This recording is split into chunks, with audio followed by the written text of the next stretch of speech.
This story has two paths, and only your choice decides the fate. Listen carefully and choose the revenge. I stared at the text message for what felt like an hour, though my phone's clock said only 3 minutes had passed. Don't show up for Christmas, it read. No explanation. No apology. Just a command for my son Daniel. Delivered like I was some unwanted solicitor he could dismiss with a few tapped words. I sat in my small apartment, the one I'd moved into after selling the family house to help pay for his wedding 2 years ago, and felt something inside me go very still and very cold. This wasn't the first time Daniel had pushed me aside. It wasn't even the worst thing he'd done. But it was the thing that finally made me stop hoping he would remember I was his mother.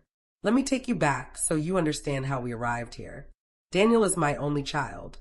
His father left when Daniel was 4, and I raised him alone. I worked 2 jobs for most of his childhood, first as a medical billing specialist during the day, and then cleaning offices at night. I missed his school plays sometimes because I was working. I missed parent-teacher conferences because I couldn't afford to take time off. But I never missed a tuition payment. I never missed putting food on the table. When Daniel got accepted to a prestigious private university, I was so proud I cried in the grocery store parking lot. The financial aid package covered half. I covered the rest by taking out loans in my name and picking up weekend shifts. I told myself it was an investment in his future. I told myself he would understand one day what I had sacrificed. He graduated with honors and got a job at a consulting firm in the city. Within a year, he met Vanessa. She came from money, the kind of family that had a summer house and a winter house and called their regular house the primary residence. I met her twice before they got engaged. Both times she looked at my discount store clothes and my practical shoes with a smile that never reached her eyes. She called me Dan's mom instead of my name, which is Claire.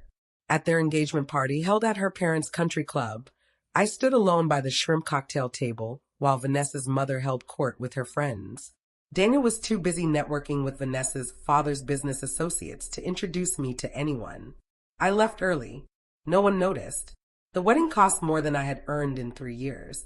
Vanessa's parents paid for most of it, but Daniel asked me to contribute. He said it would mean a lot to him if I could help. I had been paying down my credit cards and the student loans I'd taken for his education, but I pulled together $8,000. I took it from my retirement account and paid the early withdrawal penalty. I gave it to him in a check at a Sunday brunch. He glanced at it, said, "Thanks, Mom," and tucked it into his wallet without looking at me. Vanessa didn't acknowledge it at all. At the wedding, I was seated at a table in the back with some of Vanessa's distant cousins who spent the entire reception on their phones. Daniel and Vanessa had their first dance to a song that cost $300 to license. I know because I saw the invoice when Daniel left his wedding planning folder open on my kitchen table during one of his rare visits. After the wedding, the visits became even rarer. Daniel and Vanessa bought a house in an expensive suburb, the kind of neighborhood with gates and homeowner association rules about lawn height. I was invited over exactly once, for a housewarming party where I was introduced as Dan's mom who helped out when he was younger. Helped out. As if I had been a kindly neighbor who occasionally babysat, not the woman who had raised him alone and put him through college. I smiled and nodded, and left after an appropriate amount of time. I cried on the drive home, but I told myself it was just an adjustment period. He was building his new life. He would come around. Then Vanessa got pregnant. Daniel called to tell me, and I heard the excitement in his voice for the first time in years. I was excited too. I thought maybe a grandchild would bring us closer. I started knitting a baby blanket in soft yellow yarn. I researched the best car seats and sent Daniel a list of recommendations. He thanked me via text.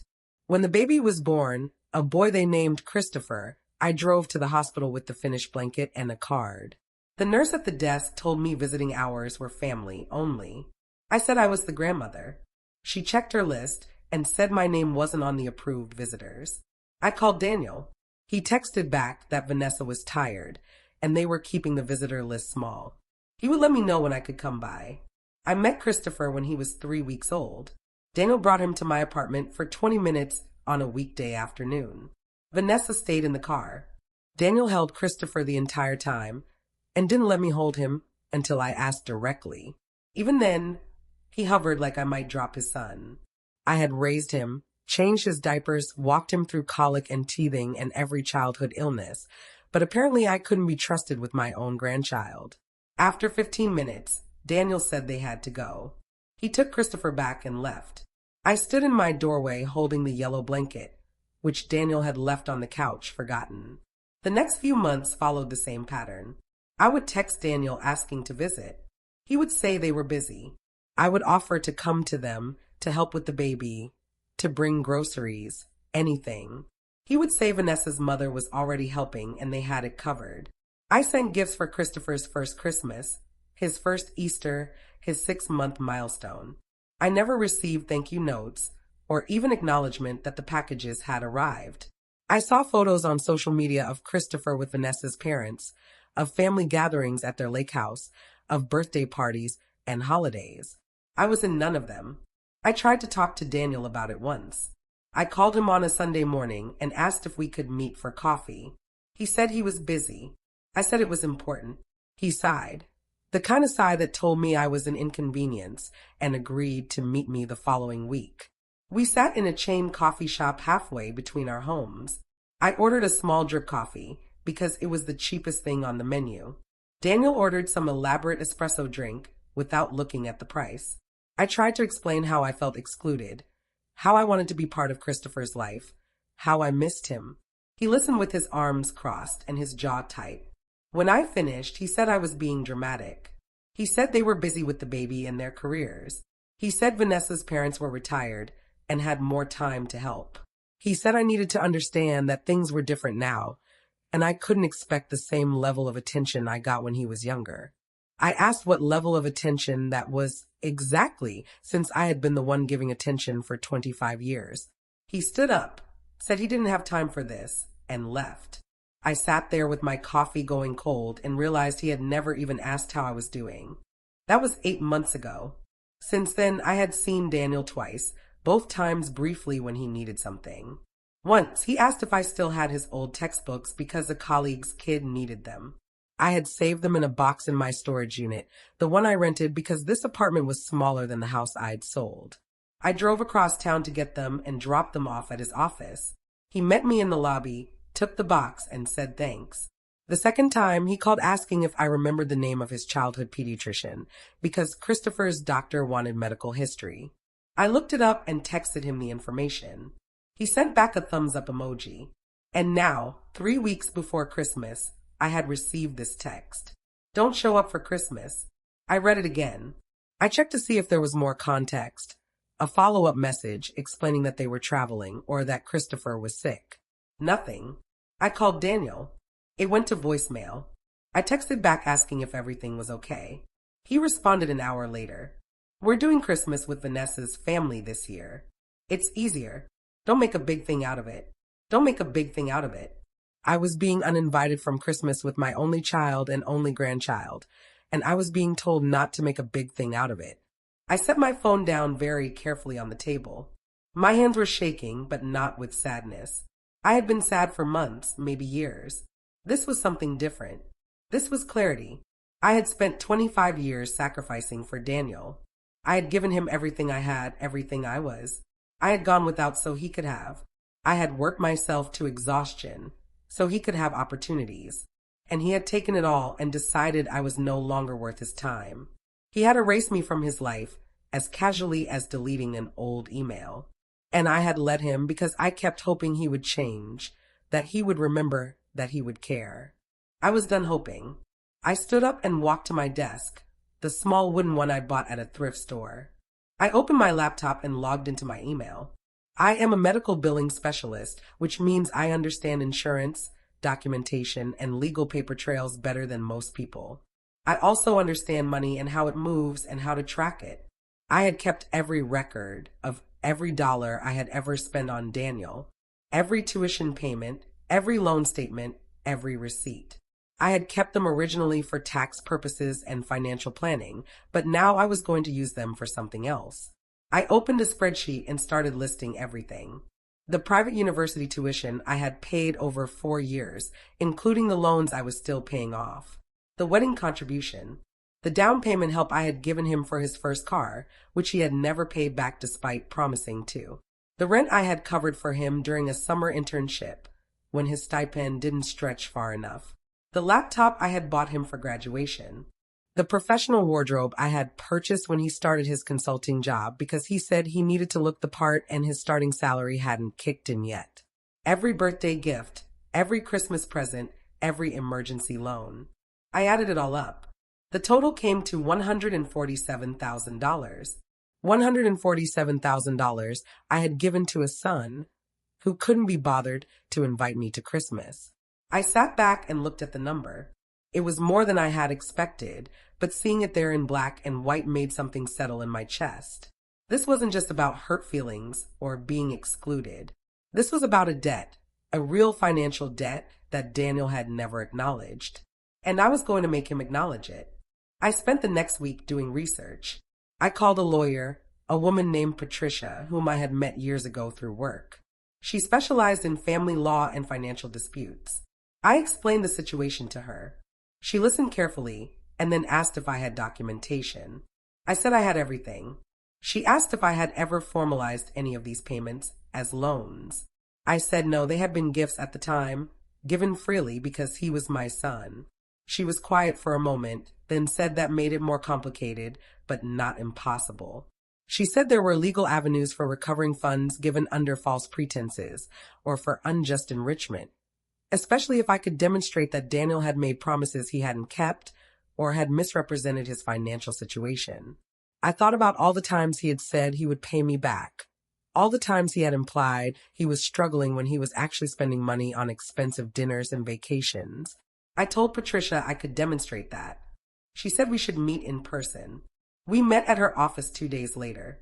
I brought printed copies of everything: bank statements, loan documents, receipts, text messages, emails. Patricia went through it all methodically, making notes. After an hour, she looked up at me and said I had a case. She said it wouldn't be easy and it might not recover everything, but I could file a civil suit for repayment of loans and financial support given under the expectation of reciprocal family care. She said the fact that Daniel had explicitly cut me out of his life after accepting significant financial help strengthened the argument that he had taken advantage of my generosity. She asked if I was sure I wanted to do this. She said it would damage my relationship with Daniel, possibly permanently. I told her my relationship with Daniel was already damaged. He had done that. I was just making it official. Patricia said she would draft a demand letter first, a formal legal document requesting repayment and outlining the consequences if Daniel refused. She said we would send it certified mail so there was proof of delivery. She said to expect a response within 2 weeks. I authorized her to proceed. I paid her retainer fee with money from my savings account, the one I had been building back up after depleting it for Daniel's wedding. It felt appropriate. The demand letter went out on a Monday. Daniel received it on a Wednesday. I know because Patricia's office got the delivery confirmation. I waited for Daniel to call. He didn't. Thursday passed. Friday passed. On Saturday morning, my phone rang. It was Vanessa. She didn't say hello. She said, "What the hell is this?" I asked what she was referring to. She said the letter, the insane letter demanding money. I said it wasn't insane. It was a documented accounting of financial support I had provided to Daniel with the expectation of repayment. She laughed, a sharp, ugly sound.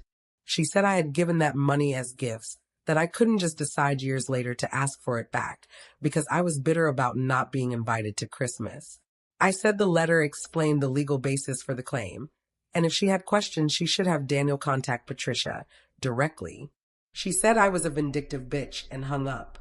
Daniel called 10 minutes later. His voice was tight with anger. He said I was embarrassing him, that Vanessa was upset, that I was trying to ruin his life over a holiday invitation. I said this wasn't about Christmas. This was about $147,000 and 25 years of being taken for granted. He said he never asked me to sacrifice for him, that I had made those choices on my own. I said he had asked repeatedly, and I had given because I was his mother and I loved him. He said love didn't come with an invoice. I said apparently it didn't come with respect or gratitude either.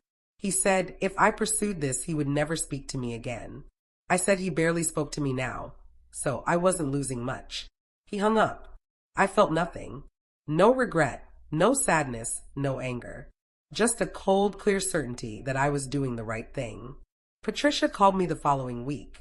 She said Daniel had hired a lawyer, which she had expected. She said his lawyer had sent a response rejecting the demand and arguing that all payments had been gifts with no expectation of repayment. Patricia said we would proceed with filing the lawsuit. She said it would take several months to get to court, but in the meantime we could use the discovery process to subpoena Daniel's financial records. She said if we could show that he had misrepresented his financial need or had made explicit promises to repay, it would strengthen our case significantly. I told her to do whatever was necessary. The lawsuit was filed in January. Daniel's lawyer tried to get it dismissed, but the judge allowed it to proceed. Discovery began in February. Patricia subpoenaed Daniel's bank records, credit card statements, and tax returns for the past 5 years. What we found was illuminating. During the same period when Daniel had been asking me for money and claiming he was financially stretched, he and Vanessa had taken 3 international vacations, purchased a luxury car, and made significant contributions to investment accounts. His income was substantially higher than he had ever indicated to me. He hadn't been struggling. He had just been unwilling to adjust his lifestyle. Patricia also found text messages during discovery, messages between Daniel and Vanessa discussing me. In one exchange from 2 years ago, right around the time of the wedding, Daniel had written, "Mom gave us $8,000. Not as much as I hoped, but better than nothing." Vanessa had responded, "Is she going to expect something in return?" Daniel had written, "Probably, but we can deal with that later. She won't actually do anything." There were other messages, dozens of them, discussing how to manage me, how to keep me at a distance, how to avoid having me around too much because Vanessa found me depressing. In one message, Vanessa had written, "Your mom is so needy. Can't we just phase her out?" Daniel had responded, "Working on it. Working on it." My son had been actively working on phasing me out of his life while taking my money. Patricia sent me copies of the messages. I read them in my apartment with my hands very steady. I had thought I was past being hurt by Daniel, but seeing it written out like that, seeing the casual cruelty and calculation, opened something raw in my chest. Then the rawness hardened into something else. Resolve. Daniel had made a choice. He had chosen to use me and discard me. Now he was going to face the consequences. The trial was scheduled for late November. Patricia said we had a strong case. She said the text messages were damaging evidence of Daniel's intent to exploit my generosity without reciprocation. She said the financial records showed he had the means to repay me and had simply chosen not to. She said we were asking for full repayment of $147,000, plus interest and legal fees. She said even if we didn't get everything, we would get enough to make a point. But I didn't want to just make a point. I wanted Daniel to understand what he had done. I wanted him to face it publicly. And I realized the trial, as satisfying as it might be, would be a private affair, just lawyers and a judge and maybe a few spectators. I needed something bigger.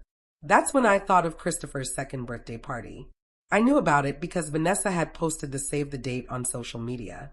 It was going to be a big event, held at a rented venue with catering and a professional photographer. Vanessa's parents were hosting.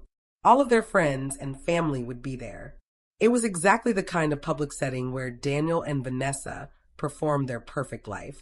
I called Patricia and asked if there was any way to move up the trial or at least schedule a key hearing before the birthday party. She said it was unlikely, but she could file a motion for summary judgment, which would require a hearing where both sides presented their evidence to the judge. She said if we timed it right, we could have that hearing a few days before the party.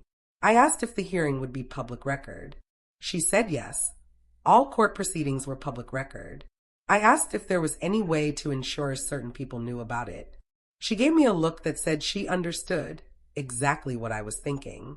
She said she couldn't ethically encourage me to publicize the hearing, but she also couldn't stop me from exercising my right to inform people about a legal matter that involved them. I thanked her. The hearing was scheduled for the Monday before Christopher's Saturday birthday party. I spent the week before making careful preparations. I created a simple document summarizing the case. The amount I had given Daniel, the evidence of his misrepresentation, the text messages showing his intent to exploit and discard me. I included copies of the most damaging messages and financial records. I made it clear and factual, nothing emotional or exaggerated. Just the truth, laid out in black and white. Then I found the email addresses. Vanessa's parents were easy. Her father was a semi-public figure in local business circles, and his contact information was available online. I found emails for several of Daniel's colleagues through LinkedIn. I found the contact information for Vanessa's close friends through social media cross-referencing. I compiled a list of about 30 people, all individuals who would likely be at the birthday party, all people who thought Daniel and Vanessa were the perfect successful couple. I didn't send the document yet. I waited for the hearing. The hearing took place in a small courtroom with wood paneling and fluorescent lights. Daniel and Vanessa sat on one side with their lawyer, a man in an expensive suit who looked annoyed to be there. I sat on the other side with Patricia. The judge, a woman in her 60s with sharp eyes, reviewed the motions and asked both sides to present their arguments. Patricia went first. She laid out the facts calmly and precisely.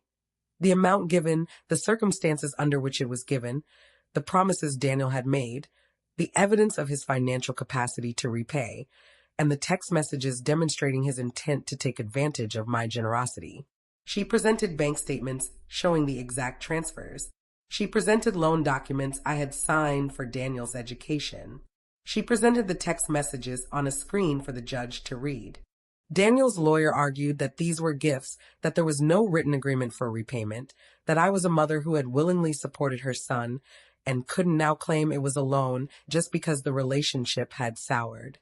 Patricia countered that the evidence showed Daniel had explicitly promised repayment in several instances and had misrepresented his financial situation to induce further support. She pointed to a text message where Daniel had written, "I'll pay you back as soon as the bonus comes through, I promise," and then never mentioned it again. She pointed to another where he had claimed he couldn't afford a car payment when his bank records showed he had just spent $4,000 on a vacation. The judge asked Daniel's lawyer if he had any explanation for the text messages between Daniel and Vanessa discussing how to manage and phase me out. The lawyer said they were private communications taken out of context. The judge asked what context would make "can't we just phase her out" acceptable. The lawyer had no answer. The judge took a brief recess to review the documents. When she returned, she said she was not issuing a summary judgment because there were still factual questions that needed to be resolved at trial. But she was denying the motion to dismiss, and she was allowing the case to proceed with all evidence included. She said the text messages were particularly concerning and suggested that Daniel and his counsel seriously consider settlement. She set a trial date for January. The hearing ended. I walked out of the courthouse with Patricia. She said that had gone as well as we could have hoped. She said the judge's comments about settlement were a strong signal that she found our case credible. She said Daniel's lawyer would likely approach us about settling before trial. I said I would consider it, but only if the terms were right. That evening, I sent the document. I emailed it to all 30 people on my list with a simple subject line regarding Daniel and Vanessa. The body of the email was brief. "I am Daniel's mother. Attached is a summary of a legal matter currently in court. I believe you should be aware of this information. The facts speak for themselves." I hit send and closed my laptop. The responses started coming in within hours. Some people didn't reply at all. A few sent confused or concerned messages asking for clarification. One of Vanessa's friends sent a hostile email calling me manipulative. I didn't respond to any of them. I had said what I needed to say. What they did with the information was up to them. The birthday party was on Saturday. I wasn't invited, obviously, but I knew it was happening. I spent the day at home, reading a book and drinking tea. My phone was off. I didn't need to see what was happening in real time. I would find out eventually. I found out on Sunday. Patricia called me in the afternoon. She said Daniel's lawyer had contacted her requesting an emergency meeting. She said Daniel wanted to settle. I asked what the terms were. She said Daniel was offering $50,000. I laughed. I said that wasn't even half of what he owed me. She said she had told his lawyer the same thing. She said they were desperate. She asked what I wanted. I thought about it. I said I wanted full repayment, $147,000, plus interest, plus my legal fees. I said I also wanted a written apology from Daniel, a real one, acknowledging what he had done and taking responsibility. Patricia said she would communicate that. She called back 2 hours later. She said Daniel had agreed to everything. She said the settlement would be paid in a lump sum within 30 days, and the apology would be delivered in writing. She said Daniel's lawyer had indicated that the birthday party had been a disaster. Apparently, several guests had received my email and had confronted Daniel and Vanessa about it. Vanessa's father had been particularly angry, not just about the content, but about the fact that Daniel had hidden significant debt and legal trouble from the family. There had been a scene. Guests had left early. The professional photographer had captured a lot of very tense, unhappy faces. Vanessa had locked herself in the bathroom and cried. Daniel had spent most of the party on the phone with his lawyer. I felt a deep, warm satisfaction hearing that. Not joy exactly, just the sense that the scales had finally balanced. The settlement was finalized 2 weeks later. I received a cashier's check for $163,000, which included the principal, interest, and legal fees. I also received a letter from Daniel. It was typed, probably drafted by his lawyer, but it was signed by him. It read, "I acknowledge that I accepted significant financial support from you over many years and failed to repay it or show appropriate gratitude. I misrepresented my financial situation and took advantage of your generosity. I am sorry for the pain I caused you. I hope this settlement provides some measure of justice." It was formal and stiff, but it was an acknowledgement. That was enough. I deposited the check. I paid off the remaining student loans I had taken for Daniel's education. I paid off my credit cards. I put a substantial amount into my retirement account. I had enough left over to take a vacation, something I hadn't done in over a decade. I booked a trip to a place I had always wanted to visit, a quiet coastal town with good weather and no memories. Before I left, I received one more message from Daniel. It was a text, short and bitter. "I hope you're happy. You got your money.